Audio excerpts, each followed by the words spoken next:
እኔ አሜሪካን ሀገር ብዙ ጊዜ ተመላልሻለሁ። አሁን እዚህ ደከመኝ መመላለስ እንደዛ ነው የሚባለው አይደል? እነሱ የሚረፉ እኔም ልረፍ። እኔ አሁን ብሄድ በስማ የሚለቁኝ አይመስለኝ። እውነቴን ነው። እንደውም መቀስ ተቀምጧል አሉ እዛ ኤርፖርት ላይ እና አንተ ሞጣለን እንዴ ለነዛ ሰዓት ስለኛም ትጭ መላቃለ ለነዚህ ዳያስፖራቸው ዝም ብሎ ታስቅብናል እንዴ? እኛ ላይ ደግሞ ዳያስፖራ ሲስቅ አይወዱም። በቀደማቸው ነው የሚፈላው። በመቀስ ምላሴን ነው ቀጭ አድርጎ ከዛ በኋላ ኮልታፋ ኮሜዲያን አጀጀጀጀ ይላል። ወይ ማስተርጓሚ ይሰራሉ ወይ እንትን ነው ይሰራሉ። እና ያው ሞኞች ስለሆኑ ደግሞ እንደያዙ እስር ቤት ነው በቃ የነሱ ነገር። አሸባሪ ተብሎ ሽብርተኛ ተብሎ እስር ቤት ነው። ያው እናንተ ደግሞ እዚህ ዝም አትሉም። እዚሁ ዋይት ሃውስ በራፍ ላይ ሄዳችሁ ሸሞኒዮ ማለታችሁ አይቀርም። ለኔ የቀራል እንዴ እናንተ እዚህ ሸሞኑ ስትሉ እዛ ሸሞኑ ማን ሸሞኑ ማን ነው ያወራካል? በጣም አይ ኖ ዩ ኖ በጣም የሚገርም ነገር ነው። እውነቴን ነውና እዚህ ያለና አንድ እዚህ ያለ አበሻና ዳያስፖራ አበሻና እዛ ኢትዮጵያ ውስጥ ያለ አበሻ አንድ ጊዜ ሲያወሩ ስለ ፖለቲካ ሲያወሩ ስማ አለው እዚህ ያለው እዚህ እኮ አሜሪካን ሀገር ዋይት ሃውስ በራፍ ላይ ቆመ ኦባማ ይውረድ ብትል ቀኑን ሙሉ ጉሮሮ ይደርቃል እንጂ ማንም ይነካ የለም አለው። ኢትዮጵያ ውስጥ ያለው እኛስ ጋር ማን ይነካል?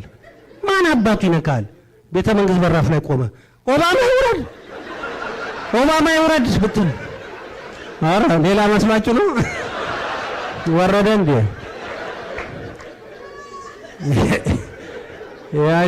ያዲግ የሾላ ፍሬ አይደለም በድንጋይ የሚወርደዋል አንድ ጊዜ መለስ እና በጣም ነው የሚገርመው። አንድ ጊዜ ደግሞ ተረት የሆነ ጆክ ነው አሉ። እስካሁን ቁም ነገር ነበር ማለት የሆነ ጆክ ልበላችሁ እንጂ እና እዚህ አሜሪካን ውስጥ አንዱ አበሻ ተቸገራሉ። በቃ ስራም አጥቶ ምንም አጥቶ እንደዚህ ምናምን ዞር ብሎ የሚያየው ጠፋና ምን አባቱ ብሎ የሚበላው ሲያጣ ዋይት ሃውስ በራፍ ላይ ያለውን ሳራሉ አጎንብሰዋሉ፣ ሸከሸከዋሉ፣ ሲገጣሉ ኦባማ አይተውት ምንድነው ያ ሳር የሚበላው አምጡት ተባለ። ወዲያው ጧ አርገው ኦባማ ፊት what happened you think grass ምናምን አሉ። ራበኝ ምን ልብላ ራበኛ። ታዲያ ቢርባ አትጠይቅም እንዴ እንደዚህ ምናምን ብለው በቀን 3 ጊዜ ማክዶናል እንደዚህ ዶናት ምናምን ታዘዘለትና በቃ ተኩራራ። ይሄ ዜና በአለም ላይ ተሰራይቶ ማን ይሰማል? አንድ ቺስታ አሜሪካ ኢትዮጵያ ውስጥ አሉ አዲስ አበባ ያለ ቺስታ አሜሪካ ይሰማሉ። ያበደ አሜሪካዊ ነው አሉ በድራግ በምናምን እዛ አብዶ የቀረ ነው ኢትዮጵያ እና አነበበና ይሄም አላንን ቤተ መንግስት በራፍ ላይ ያለውን ሄዶ አሉ ሳር ገና አንዴ ከመጋጡ ነው አሉ። ዋይ ምን ነካሳየ ተው አትመለከቱ አንቱት እንጂ ምናምን ተባለ። ሄዶ ፌደራሎች ላጥ አድርጎ እግሩ መሬት ሳይነካ እንደዚህ አንጠልጥለው ቤተ መንግስት ዋይ አንተ ምን ነካ ዝም ብሎ ሳር ትበላለህ እንዴ? ፍየል ነው እንዴ? ከፍቱ ነው እንዴ? አንተ ዝም ብሎ ትበላለህ እንዴ? ምን ነካ ሲሉ አይ ራበኝ ርቦኝ።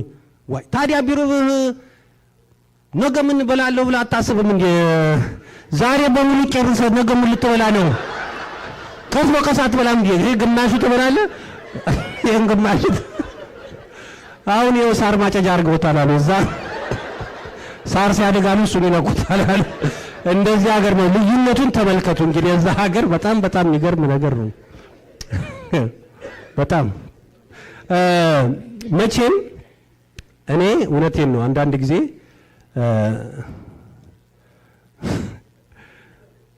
የመቼም የሀገራችንን አሁን ሁኔታን ስና ያው ጠቅላይ ሚኒስትራችንን ታቋቸዋላችሁ አይደለም? ላክብራቸው ታቋቸዋላችሁ። ኃይለ ማርያም ደሳለኝ ይባላሉ። ያው ሁላችንም እናቃቸዋለን። እኛ በቅጽል ስም እዛ የምንጠራቸው ኤችዲ ብለን ነው የምንጠራቸው። ኤችዲ ሃይ ዲፊኒሽን ናቸው። በቃ ሃይ ዲፊኒሽን ናቸው። ኤችዲ ኃይለ ማርያም ደሳለኝ ሃይ ዲፊኒሽን ናቸው። ምንድነው ሃይ ዲፊኒሽን የተባሉበት ምክንያት? መለስ ኢትዮጵያን ማየው በአንድ አቅጣጫ ነበረ። እሳቸው ግን በአራት አቅጣጫ ነው እንደዚህ ኢትዮጵያን የሚያዩትና ሃይ ዲፊኒሽን ናቸው። እውነቴን ነው። ለማስረዳት ሃይ ዲፊኒሽንነታቸውን ሌላው ምንድነው አንድ ጊዜ አሉ ኢትዮጵያ ለአውሮፓ ዩኒየን ገንዘብ ያበደረችበት ሰነድ ተገኘ። ረፉት። እውነቴን ነው። ኢትዮጵያ ለአውሮፓ ዩኒየን ገንዘብ አበድራ ሰነድ ተገኛሉ። የዓለም ህዝብ ጉድ ሳለ የዓለም መንግስታት በሙሉ ጣሊያን ምን አለች? እቺ ታረጋዋለች። እኔ ድሮ ጀምሬ አውቃታለሁ። ትሰጣለች፣ ታበድራለች። እቺ ደፋር ነች ኢትዮጵያ። ጃፓኖች ደግሞ እነዚህ ሱናሚ የለባቸው መሬት ምየት ያረጉታል። ገንዘቡን ሊሰጡ ይችላሉ። እዚህ አሜሪካና ካናዳ ደግሞ ይሄ ሁሉ የፈሰሰው አበሻ ሚልከው ዶላር የት ሄዶ ነው? ሊያበድሩ ይችላሉ። ቻይና ደግሞ እቺ ሴትዮ እኔ መሰጣትን ብር ነው ወስዳ እንደገና መሰጠው ለአውሮፓ ዩኒየን ምናምን። በኋላ ነገሩ ሲጣራ ለካ ኤችዲ ሆዬ የተበዳሪ ላይ ፈርማለሁ ብሎ ያበዳሪ ላይ ይሄ ነው ሃይ ዲፊኒሽን ማለት ነው። I'm sorry. This is high definition. በጣም የሚገርም ነው። እና አንድ ጊዜ ደግሞ እንደዚሁ መቼም ኤችዲ I'm sorry for ኤችዲ እና እዚህ ሀገር አሁን ለምሳሌ ቅድም እንዳልኳችሁ ስራ ይበዛል። እንደዚህ ስትንጠለጥሉ ያው እንደ ዝናብ መጥረጊያ በሉት የዚህ ሀገር ኑሮ ሽው ነው። እና አውሮፓ እንደዚህ አይደለም፣ የተረጋጋ ነው። እዛ ለምን ሪፊውጂ ይበዛል እዛ። እና መንግስት ነው የሚሰጣቸው። የጾም በየአይነታቸውን ላጥ ያደርጉ መተኛት ነው በቃ። አለ ስጋ አይበቃም። ፈረንጅ ብልጥ ነው። ስጋማ ከበላት ጠግቦ ሰላማዊ ሰልፍ ይወጣበታል። ስለዚህ የጾም በየአይነቱ እየጸለየ መተኛት ነው። እና እዛ ምንድነው ችግሩ? ወረቀት ለማግኘት በጣም ችግር ነው። የመኖሪያ ወረቀት ለማግኘት ችግር ነው። ስለዚህ አንዳንዱ አበሻ ምን ያደርጋል? ጠጋ ይላል ፈረንጅ ጋር። አሮጊት ፈረንጅ ፈልጎ ለወረቀት ብሎ ጠጋ ይላል። ምን ያደርግ? ለወረቀት ነው። እና አንዱ አበሻ አሉ አንድ ቀን ከአሮጊቱ ፈረንጅ ጋራ መንገድ ላይ ሄዳሉ አሉ። አበሻው ፊት ይሄዳል አሉ። ኩሩ አበሻ። ፈረንጁ አሮጊቷ ፈረንጅ ከኋላ አሉ እንደማን ከሽከሽ እያለች ትሄዳለች።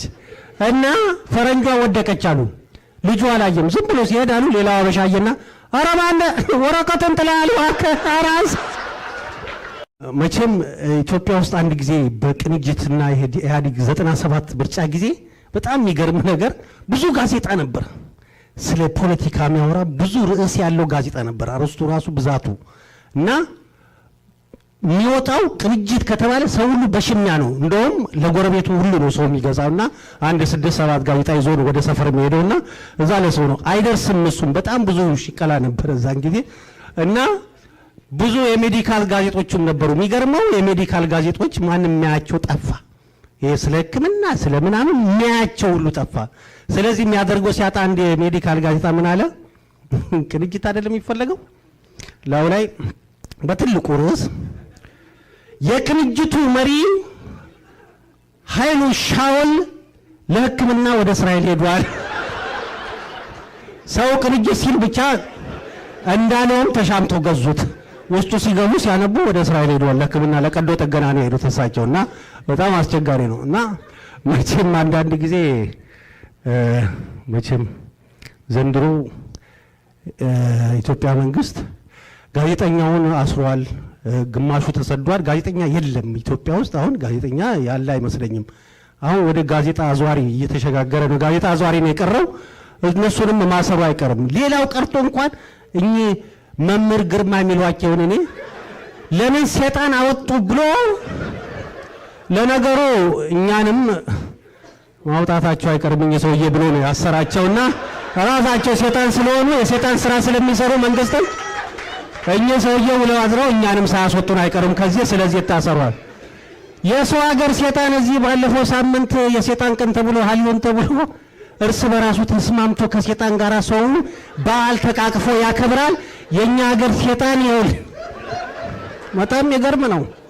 በጣም ይገርም ነው። ሰይጣን ልዩነቱ የዛና የዚህ ሀገር በጣም ለዘብተኛ ሰይጣንና ገና ያልገራ ሰይጣን ነው እኛ ሀገር ያለው። በጣም መቼም አንዳንድ ጊዜ ሞት ያስፈራል ይባላል። ያው አይቀርም መቼም።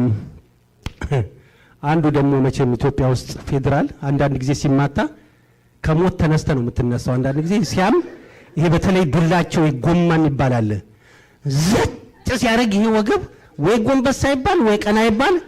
አንዱ እንደዚህ ወገቡን መጥቶት እስቲ ይልኝ አሰሩኝ እንዴ ብሎ ያሰሩት ሁሉ ነው የመሰለው። በቃ ወይ ጎንበስ አይል ወይ ቀና አይል ሸወቅ ታርጎ ሲል እስቲ ይልኝ አሰሩኝ እንዴ ያለው በጣም በጣም ይከው።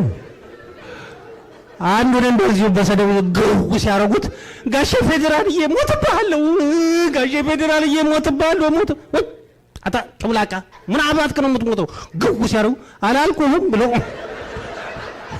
በዛ ሁለት ያለ አለ እኔም አውቀዋለሁ። እና በጣም ነው ፌዴራል አንዳንድ ጊዜ በጣም በጣም የሚገርም ነው። እውነቴን ነው። ፌዴራል ማለት በ97 ረብሻ ጊዜ የዛን ጊዜ ቅንጅትና ምርጫ ጊዜ መቼም ቅንጅት እንደዚህ ያለ ሰው ውሾን ያነሳ ውሾን ያሳየ ውሾ ነው እንደሚባለው። እንደዚህ ማለት በቃ እንደዚህ ሲጋራ ሁሉ እንደዚህ ማጨሳከቶ ሲጋራ አጫሾች ሁሉ እንደዚህ አጨሱም ነበርና እንደዚህ ብለው ነበር የሚያጨሱት። በቃ ቅንጅት እንዳይባሉ ምንም በቃ ሰው መጋበዝ ራሱ ሁለት ጠጣ አይባልም። አንድ ጠጣና አንድ ድገም ይባላል። ሁለት ጠጣ የለም እንደዛ አይነት ነገር ያለዛ ይጠየቃና። እኔ የሚገርመኝ ይሄ ደግሞ ኢትዮጵያ ውስጥ ወጣቶች የፕሪሚየር ሊግ ይሄ እንግሊዝ ፕሪሚየር ሊግ አርሰናል፣ ማንቸስተር እያሉ ድጋፍ በጣም ነው እዛ በቃ በጣም ደጋፊዎች አሉና ኢትዮጵያ ውስጥ ግማሹ እንደውም ድብድብ ይጣላል እስከ መሞት ድረስ ይደርሳሉ ኢትዮጵያ ውስጥ። እነዛ ተቃቅፈው ይለያያሉ። እኛ ግን መሞቱን ለኛ ነው መሰለኝ የሰጡት። ብዙ ወጣቶች ይሞታሉ። እና አንድ ጊዜ ማንቸስተር አርሰናልና ማንቸስተር ነው ምናምን ተባብሎ ወጣቶች ድብድብ በቃ ጸብ የለሽ። ከዛ ፌዴራል መጣ። ተጠወላንድ ዝም በሉ ቁጭ በል ምን አባታችንም ያባላችሁ በሰላም ሀገር ምንድነው ሙሽግራችሁ ምንድነው እስቲ የሚያባላችሁ እስቲ ተናገር ሲባል አንዱ አይ እነሱ የአርሰናል ደጋፊ ነን ምናምን ምን አልክ አንተ? አይ የአርሰናል ደጋፊ ነኝ። ጦጣ በላ አንድ ጊዜ እስቲ እና ሬዲዮ አወጣ። እዛ ሞት አለቃ አርሰናል በእንግሊዘኛ ቅንጅት ነው እንዴ? አፈሪ ብላኝ ደጋፊ ስላለ ብቻ ነው እኮ በቃ። እና በጣም አስቸጋሪ ነው። እኔ ግን እንደዚህ አሁን ሁላችሁም እንደዚህ ተሰብስቦ እንደዚህ አንድ ላይ ሆ ብሎ ሲጮህ ኢትዮጵያ እየመሰለኝ ድንግጥ እላለሁ። እግዚአብሔርን ለምን እንደዚህ አንድ ላይ ሰው ሆ ብሎ ቢጮህ መብራት ሲመጣ ብቻ ነው። እዛ ኢትዮጵያ አንድ መብራት ጠፍቶ ሲመጣ ሆ ብሎ ይጮሃል። ግማሹ ጉራጌኛ ግማሹ እስከስታ መብራት መጣ። አቤት እንደ መብራት ብርቅ የሆነበት ሀገር። ወይኔ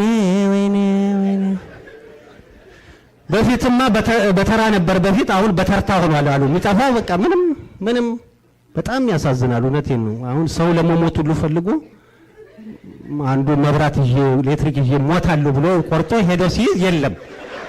ምን አይነት ነው እንደው መሞትም መኖርም የማይቻልበት ሀገር ነው። የት አባታችን ሄደን እንሞት? መሞት የሚናፍቅበት ሀገር ኢትዮጵያ። በጣም የሚገርመው ነገር በዓለም ላይ መብራት ሳይኖር የመብራት የሚከፍል ኢትዮጵያዊ ብቻ ነው። በቃ እዛ ውስጥ በቃ ጊነስ ቡክ ላይ መመዝገብ አለበት። ብትጠቆሙት ደስ ይለኛል። እውነቴን ነው። አሁንማ እናቶች ኮንፊደንስ ይዟቸው ልብስ አጥበው ኤሌክትሪክ ሽቦ ላይ ነው የሚያስወጡት። በቃ አረማማ ድንገት መብራት ከመጣ ታዲያ ቢመጣስ ምን ይፈይዳል? ያው አድርቆልኝ ይሄዳል እንጂ ልብስ በዛ ላይ ደግሞ ይሄ ባቡር አሁን ተመርቆ እኔ በዓለም ጊነስ ቡክ ላይ እንደሚመዘገብ ይሄ ባቡር እርግጠኛ ነኝ። አንድ ቀን መብራት ቆሞ ግፉ ተብሎ እውነቴን ነው ጊነስ ቡክ ላይ እንደምንመዘገብ እርግጠኛ ነኝ። ደግሞ ጥቅስ አላሉ መቼም ይሄ ሽብርተኝነት የትም የማይገባበት ቦታ የለም። 2 ጊዜ እንቅልፍ ይዞት ከላይ እስከ ታች ድረስ ዝም ብሎ ተዘናግቶ አንድ ሰው ከተመላለሰ በሽብርተኝነት ይጠየቃል። አሁን ጋዜጠኞች ጸሐፊዎች በሙሉ እዚህ ሀገር ስለተሰደዱ ግማሹ ስለታሰሩ አሁን ጸሐፊዎች ሁሉ በባቡሩ ላይ በህዳሴው ላይ በምናምን ሆነዋል። አሁን ሲጽፉ ዘፈን ሁሉ ሲጻፍ በባቡሩ ላይ ነው። ይዤሽ እጠፋለሁ በባቡሩ እናት አባትሽ ይሸበሩ አሃሃ ባቡሩ አሃሃ ባቡሩ ግጥሙ የዘፈን እኮ ነው ነጠላ ዜማ። አሃሃ ባቡሩ አገር ምድሩ ይሸበሩ። ደግሞ ደራሲዎች ሲደርሱ ሽንጥሽ እንደ አዲሱ ባቡር እንደዚህ የተምዘገዘገ አይኖችሽ ከባቡሩ ፍሬቻ የሚያስንቁ መቀመጫሽ የባቡሩን መቀመጫ ሰፋ ያለ እንደዚህ ይሄ ነው የሚሳበው። ሌላ ምንም ትርጉም የለውም። ይሄ ነው አፕሩቭ ተደርጎ የሚያልፈው በቃ እና ጋዜጣ ላይ የሚወጣው ምንም የሚወጣው ሌላ ነገር የለም። ስለዚህ በጣም የሚገርም ነው። አንዳንድ ጊዜ እኔ እውነቴን ነው ኢትዮጵያ ውስጥ አሁን በጣም አንዳንድ ጊዜ ኑሮ ራሱ በጣም ያሳዝናል። ኑሮ አሁን ይጨምራል እንጂ ወደ ላይ የሚወርድ ነገር የለም። አንድ ምንም አይወርድም። መጨመር ነው መውረድ የለም። ኢትዮጵያ ውስጥ ወጥቶ የሚወርደው ባንዲራ ብቻ ነው። በቃ ኢትዮጵያ ባንዲራ ነው። ጠዋት ይወርዳል፣ ጠዋት ወጥቶ ማታ የሚወርደው እንጂ ምንም ዋጋውም ወጥቶ አይወርድም። ኑሮም ሰዎቹም አይወርዱም። ምንም በቃ አይወርዱም። ምንም እንደው ከወንበራቸው ፍንግል ይላሉ እንጂ ምንም የሚወርዱ ነገር አይደሉም። እነዚህ የሚወርዱ ነገር አይደሉም። በጣም እኔ አንዳንዱ ኑሮ ከመወደዱ የተነሳ ከዚህ የምታቋቸው ሰዎች አላችሁ መቼም ከዚህ ፎር ጉድ ብለው ሄደው ትንሽ ቆይቶ ወይ ጉድ ብለው የሚመለሱ ማለት አለ። ወለቴ ነው ፎር ጉድ ብለው ሄዶ ነው ወይ ጉድ ብለው አንዱ ከዚህ የበረዶ ትምህርት ተማራሉ። ይሄ በረዶ መንሸራተት እንደዚህ በረዶ መንሸራተት ትምህርት ተምሮ ኢትዮጵያ ሄደዋሉ። ኢትዮጵያ ለተማረው ሰው አትመችም አላሉ። አሁን ከየት ታምጣ በረዶ ፍሪጅ ውስጥ ገብቶ እንደዚህ በረዶ ሰው ሲፈነከት እንኳን እንደ ድሮ በረዶ በአንድ ጊዜ አይገኝም። ለምን? መብራት ስለሌለ። በረዶ ደግሞ በመብራት ነው የሚሰራው። ስለዚህ የለም እንደዚህ አይነት ነገር የለም። ባለፈው ምርጫ ጊዜ ነው አሉ የሰማሁት። ይሄ አሁን 100% ያመጡት ያዲት እንትን ሁሉ አስቀምጠዋል አሉ። የምርጫ ጣቢያ ታዛቢ ዱዳ አስቀምጠው ዱዳ ማይሰማ ዱዳ አስቀምጠው እንዴት ነው ምርጫው ሲሉት አሉ በሙሉ አፍሰው ወስደውታል አሉ። ምን ደበቅ በቃ ያሳዝናል እኮ ያዲግ ማያረገው ነገር አለ። አሁንማ ኢኮኖሚውና ድርቁ እኩል ሆነ። እዚህ 11% ኢኮኖሚው አደገ፣ እዚህ 11 ሚሊዮን ህዝብ ተራበ። እኩል ይመጣል እንደዚህ በአንድ ጊዜ። በጣም የሚገርም ነገር ነው። በጣም የኢትዮጵያ ነገር የኢትዮጵያ ችግርም መቼም የዓለም አይጦች መጥቶ ቢቀረጥፉት ራሱ የሚበጠስ አይመስለኝም። እኔ እውነቴ ነው። በጣም አስቸጋሪ ነው።